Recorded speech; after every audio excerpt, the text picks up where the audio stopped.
We remain steadfast in our commitment in delivering local news that matters. Stories that inspire. Enriching the lives of Filipinos in the Philippines and across the globe. This is your GMA Regional TV. Buong puso para sa Pilipino. Ang mga pinakamalalaking balita ngayong Martes.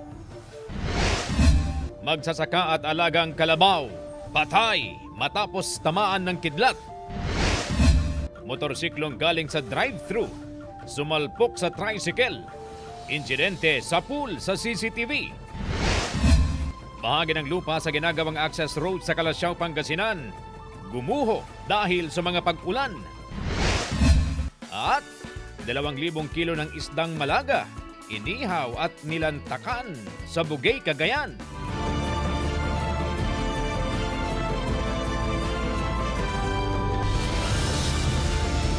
Ito ang GMA Regional TV 1 North Central Luzon. Basantos siyang aram na imbag gamale mayapagat panapon kapuso. Narito na ang 1 North Central Luzon. Hatid namin ang mga pinakamalalaki at pinakahuling balita sa Hilaga at Gitnang Luzon. Live mula rito sa GMA Dagupan Station, ako po si Chris Zuniga.